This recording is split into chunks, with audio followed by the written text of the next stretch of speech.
বন্দে মাতারাম, ভারত মাতা কি জয়, জয় হিন্দ। পুরনো পেনশন উঠে রাজ্যে কি এনপিএস চালু হবে ভবিষ্যতে? কেন্দ্রীয় সরকারের মতো এবারও পশ্চিমবঙ্গে কি রাজ্য সরকারি কর্মীদের জন্য পুরনো পেনশন ব্যবস্থা তুলে চালু হতে চলেছে নিউ পেনশন স্কিম বা এনপিএস? শুক্রবার দেশের পেনশন নিয়ন্ত্রণ কর্তৃপক্ষ পিএফআরডি এর চেয়ারম্যান এস রামনের কথায় তেমনই ইঙ্গিত ধরা পড়েছে। এদিন শহরে এক অনুষ্ঠানে যোগ দিতে এসে রামন বলেন, পুরনো পেনশন ব্যবস্থার পরিবর্তে এনপিএস প্রকল্প প্রথমবার 2004-এ শুধু কেন্দ্রীয় সরকারি কর্মীদের জন্যই চালু হয়েছিল নিউ পেনশন স্কিম। পরে তা খুলে দেওয়া হয় বেসরকারি ক্ষেত্রের জন্য। বর্তমানে এর নাম নিউ পেনশন সিস্টেম। কেন্দ্র ছাড়াও দেশের প্রায় সমস্ত রাজ্য সরকারি এটি চালু হয়েছে। আমাদের পশ্চিমবঙ্গে শুধু বন্ধ ছিল। এবার আমাদের পশ্চিমবঙ্গে ভবিষ্যতে এটা চালু হওয়ার পথে।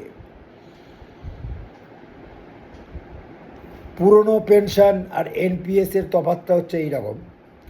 পুরনো পেনশনে মাসে মাসে পাওয়া পেনশনের অঙ্ক নির্দিষ্ট ছিল, আর নির্দিষ্ট টাকা পেনশনভোগী পেতেন।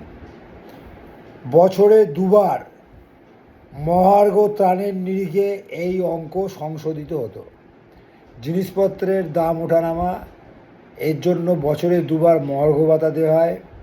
তার উপরই এই পেনশনের অঙ্ক সংশোধিত হতো। শেষ পাওয়া বেতন কিংবা শেষ 10 মাসের বেতনের গড় যেটির বেশি, তার ভিত্তিতে পেনশনের অঙ্ক নিশ্চিতভাবে স্থির হতো। কর্মীদের কোনো টাকা দিতে হয় না, পুরো টাকাটাই সরকার খরচ করে। আর এনপিএস সিস্টেমটা কি?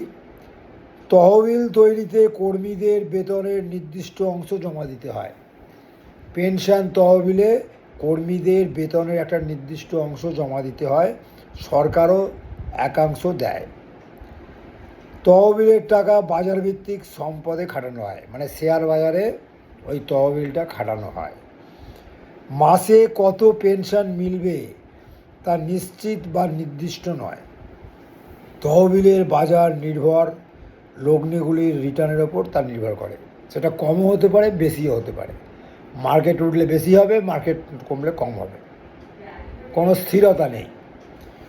অবসরের পরে এনপিএসে তার তহবিলের মোট টাকা থেকে একটা অংশ দিয়ে অ্যানুইটি কিনে পেনশনের ব্যবস্থা করতে হয়। সরকারি কর্মীদের একাংশের কথায়, একে তো পুরনো ব্যবস্থার তুলনায় এনপিএস পেনশন অনেকটাই কমে যাওয়ার সম্ভাবনা, কমতেও পারে বাড়তেও পারে। এটা এর ওপর নির্ভর, বাজারের ওপর নির্ভর। শেয়ার বাজার যত আপে থাকবে, খাটালে যত পেনশনের পরিমাণটা পেনশনভোগীর বাড়বে। প্রত্যক্ষ পরোক্ষভাবে বাধ্যতামূলক শেয়ার বাজারের সঙ্গে যুক্ত করলে তা নিয়েও নিশ্চয়তার অভাব দেখা দেয়। যদিও রামনের যুক্তি, এনপিএস শেয়ার বাজারের ভিত্তিক প্রকল্প হলেও এর গত 15 বছর ধরে অন্তত 9 থেকে 9.5% রিটার্ন দিচ্ছে। খুব ভালো কথা। আগামী দিনে আমাদের এই পশ্চিমবঙ্গ সরকার এই পথেই এগোবে বলে আমাদের সবার মনে হয়।